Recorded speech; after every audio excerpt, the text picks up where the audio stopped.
शुक्लां ब्रह्मविचारसारपरमामाद्यां जगद्व्यापिनीं वीणापुस्तकधारिणीमभयदां जाड्यान्धकारापहां हस्ते स्फाटिकमालिकां विदधतीं पद्मासने संस्थितां वन्दे तां परमेश्वरीं भगवतीं बुद्धिप्रदां शारदां।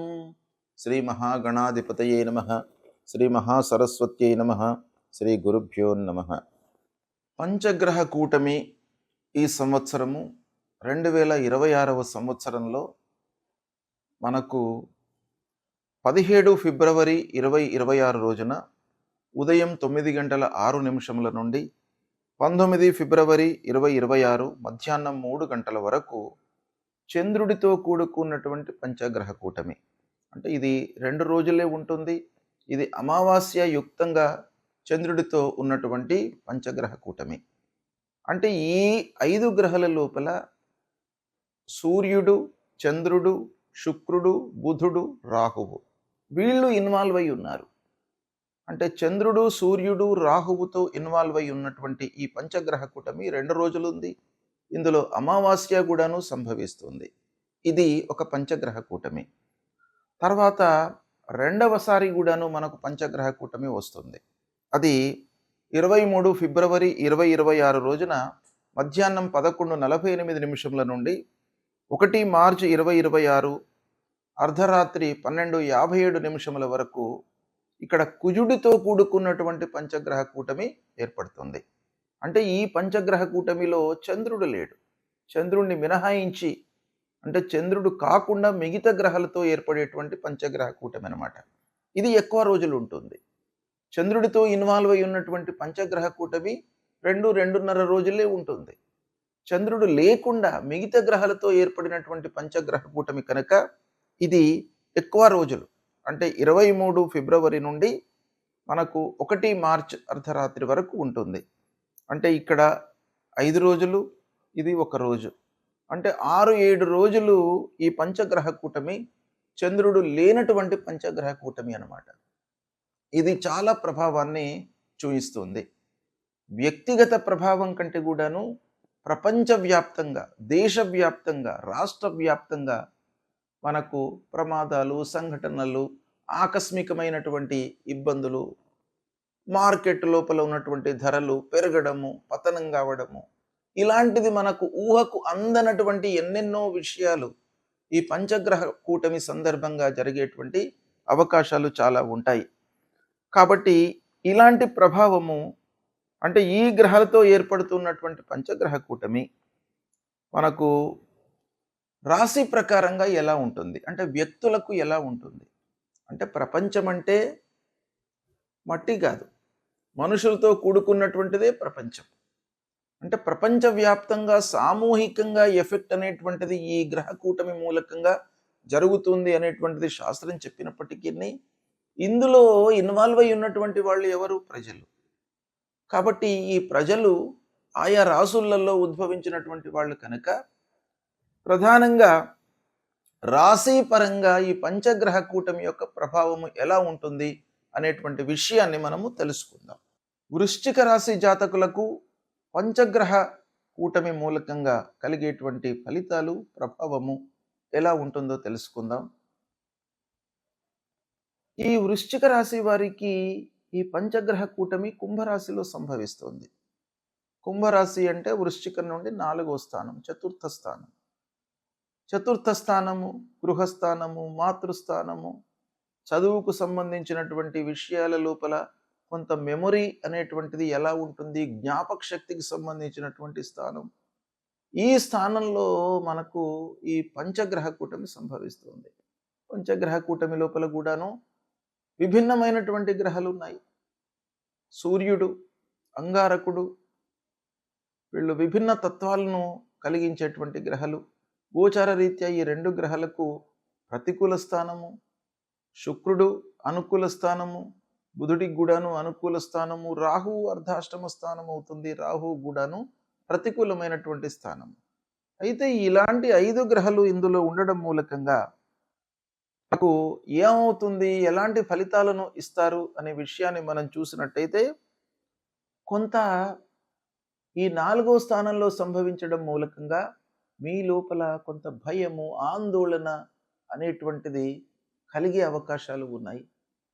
ఇంటి వాతావరణం లోపల తల్లిదండ్రుల యొక్క ఆరోగ్య స్థితి పైన కొంత ప్రభావం చూయిస్తుంది. ముఖ్యంగా ఇంటిలో అశాంతి అనేటువంటిది కొంత కనబడుతుంది. అంటే ఇల్లు, వాహనము, భూమి వీటికి సంబంధించినటువంటి విషయాల లోపల కొంత సమస్యలను మీరు ఎదుర్కొనేటువంటి అవకాశాలు ఉంటాయి. ఇక కుటుంబం లోపల భార్య, పిల్లలు, కుటుంబ పెద్దల మధ్యన మాటల యుద్ధం జరిగేటువంటి అవకాశాలు ఉన్నాయి.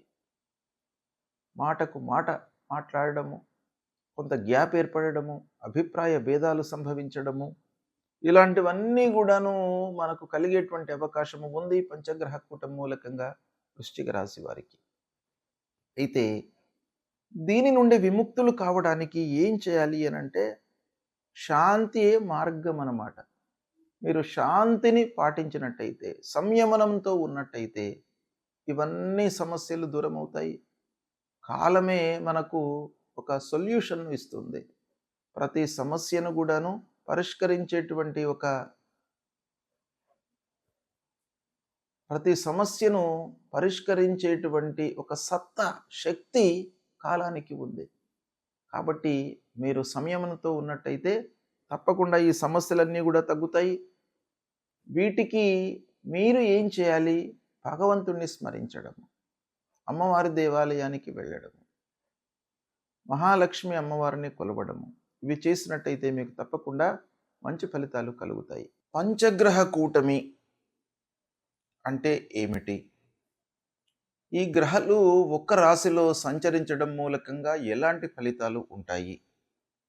అసలు ఈ గ్రహ కూటమి అనేటువంటిది ఎలా ఏర్పడుతుంది అనే విషయాన్ని మనము ఒక్కమారు చూసినట్టయితే, సాంప్రదాయ జ్యోతిష్యంలో మనకు 9 గ్రహాలను మనము తీసుకుంటాము లెక్కలోకి. వాటి యొక్క చలనము, వాటి యొక్క సంచారాన్ని దృష్టిలో పెట్టుకొని ఫలితాలను మనం చెప్పడం జరుగుతుంది.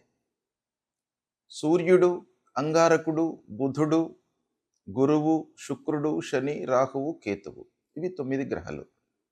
రాహు, కేతువు ఎప్పుడు కూడాను వాళ్ళు సమసప్తక స్థితి లోపల ఉంటారు. అంటే ఒకరి నుండి ఒకరు 180 డిగ్రీస్లో ఉంటారన్నమాట.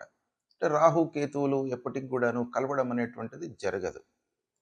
అయితే మిగతా 8 గ్రహాలు కలవడానికి అవకాశాలు ఉంటాయి. దాన్ని ఆ 8 గ్రహాలు కలిసినట్టయితే, ఒక్క రాశిలో కలిసినట్టయితే దాన్ని అష్టగ్రహ కూటమి అని అంటారు. అంటే 8 గ్రహాలు ఒక రాశిలో చేరి సంచరించడం అన్నమాట. అదేవిధంగా షష్టగ్రహ కూటమి, పంచగ్రహ కూటమి అనేటువంటిది మనకు ప్రధానంగా వీటి యొక్క ఫలితాలు ఈ గ్రహాలు కలవడము అనేటువంటిది సంభవిస్తూ ఉంటుంది. అయితే ముఖ్యంగా ఈ పంచగ్రహ కూటమి అనంటే 5 గ్రహాలు, ఈ 9 లోపల 5 గ్రహాలు ఒక రాశిలో చేరినవి. అంటే కుంభరాశిలో ఈ 5 గ్రహాలు సూర్యుడు, అంగారకుడు, బుధుడు, శుక్రుడు, రాహువు. శని మీనరాశిలో ఉన్నాడు, కేతువు సింహరాశిలో సంచరిస్తున్నాడు. చంద్రుణ్ణి మినహాయించి మనం చూసినట్టయితే 5 గ్రహాలు కుంభరాశిలో చేరినవి. ఈ కుంభరాశిలో సంచరించడాన్ని మనం ఏమంటాం? పంచగ్రహ కూటమి అని అంటాం. ఈ పంచగ్రహ కూటమి మూలకంగా మనకు ఎలాంటి ఫలితాలు ఉండబోతున్నాయి, ఎలాంటి ఫలితాలు ఉంటాయి జనరల్గా అనే విషయాన్ని మనం చూసినట్టయితే, సామూహిక కర్మ ఫలితాలను ఒక్కసారి బయటకు తీసుకువచ్చేటువంటి ఒక స్థితి ఏర్పడుతుందన్నమాట ఈ కూటమి సమాగమం మూలకంగా. అంటే గ్రహాలన్నీ కూడాను కలిసి సంచరించడం మూలకంగా సామూహికంగా కర్మలు, సామూహికంగా చేసేటువంటి పనులపై మనకు ఎక్కువ ప్రభావాన్ని చూపిస్తుంది. అంటే దీని సూక్ష్మంగా మనం చూసినట్టయితే, ఇది వ్యక్తుల కంటే కూడాను ఈ గ్రహ కూటమి మూలకంగా కలిగేటువంటి ఫలితాలు ప్రపంచవ్యాప్తంగా, దేశప్రాప్తంగా, దేశవ్యాప్తంగా, రాష్ట్ర వ్యాప్తంగా ఎక్కువగా ప్రభావాన్ని చూయిస్తాయి. అంటే ప్రపంచవ్యాప్తంగా ఎలా ఉంటాయి? ఎక్కువ సంఘటనలపై ప్రభావం చూయిస్తుంది గనక, ప్రపంచ స్థాయిలో ఎలాంటి ప్రభావాలు ఉంటాయి?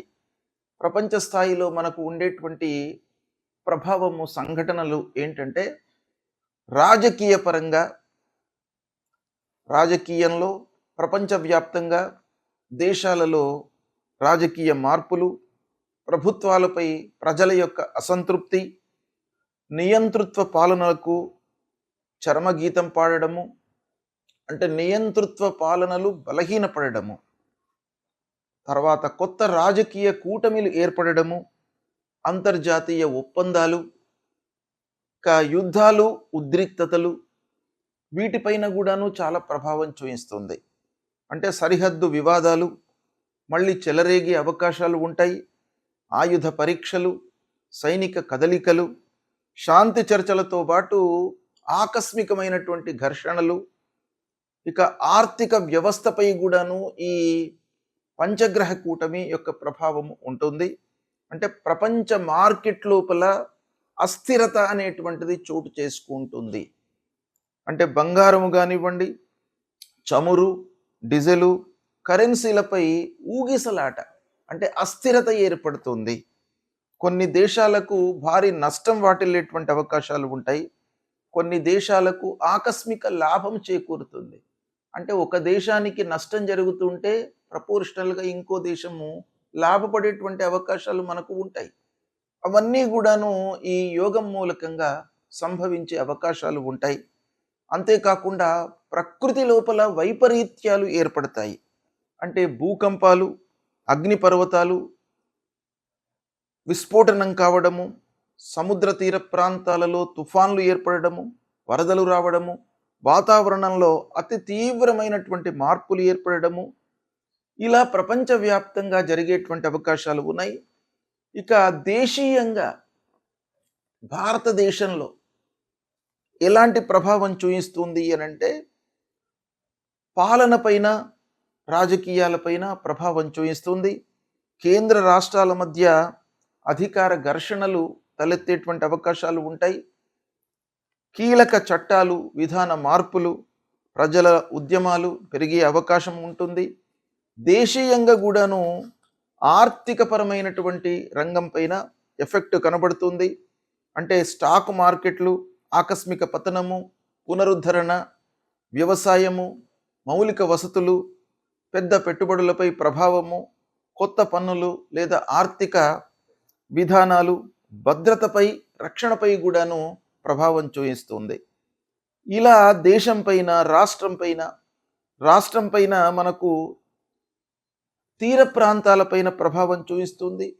రాష్ట్రానికి సంబంధించినటువంటి ఖనిజాలు, పరిశ్రమలు, వ్యవసాయం ప్రధానమైనటువంటి రాష్ట్రాలు ఏవైతే ఉన్నాయో ఆ రాష్ట్రాల లోపల వర్షపాతము అసమానతగా ఉండడము, అంటే మనకు కాలానికి అనుగుణంగా వర్షాలు పడకపోవడము, దాన్ని అసమతుల్యంగా వర్షాలు పడడము, తద్వారా పంటల ధరల లోపల మార్పు, ఇవన్నీ కూడాను ఉండే అవకాశాలు ఉంటాయి. ఇక వీటన్నికి తోడుగా ఆధ్యాత్మికంగా మనకు మార్పులు వస్తాయి. అంటే ఇన్ని కష్టాలు ఒక పక్కన వచ్చే అవకాశాలు ఉంటాయి కాబట్టి సహజంగా మానవుడి లోపల ఆధ్యాత్మికత అనేటువంటిది పెరుగుతుంది. అంటే ప్రజల లోపల ధ్యానము, భక్తి ప్రపత్తులు, ఆధ్యాత్మిక చింతన, తర్వాత పాత సంప్రదాయాలకు సంబంధించినటువంటి విషయాలపై మనస్సు నిలపడము, సంప్రదాయ గ్రంథాలను చదవడము, గురువులను సేవించడము, సాధువులను సందర్శించుకోవడము, ఇలాంటి ఫలితాలు మనకు పంచగ్రహ కూటమి మూలకంగా ఓవరాల్గా ఉండే అవకాశాలు ఉంటాయి. వీటి నుండి అధిగమించడానికి మన సంప్రదాయం ప్రకారంగా ఏవైతే చెప్పారో, ఏం చెప్పారు, ఇలాంటి విపత్తులు జరుగుతున్నటువంటి సమయం లోపల మానవులందరూ కూడాను భగవంతుణ్ణి ఆరాధించడము, భగవంతుడికి కావలసినటువంటి జప తపాదులు, హోమాలు చేయడము, తద్వారా ఇవన్నీ కూడాను తగ్గేటువంటి అవకాశాలు ఉన్నాయి. మన హిందూ సాంప్రదాయంలో ఒక ఉత్కృష్టమైనటువంటి స్థితి మానవుడికి ఇచ్చింది. ఏంటంటే కరెక్షన్ చేసుకోవడానికి విపత్తులు సంభవించినప్పుడు భగవంతుణ్ణి మీరు ఆరాధన చేసినట్టయితే తప్పకుండా ఇవన్నీ కూడాను తగ్గుతాయి అనేటువంటిది ఒకటి మనకు శాస్త్రంలో చెప్పింది ఉన్నది. కాబట్టి ఇలాంటివి జరుగుతున్నప్పుడు భగవదారాధన, హోమాలు, యాగాలు, స్తోత్ర పారాయణాలు నిరంతరము చేయడం మూలకంగా ఇలాంటి ప్రభావాలు తగ్గి ప్రజల లోపల సుఖశాంతులు కలిగేటువంటి అవకాశాలు ఉంటాయి. శుభం.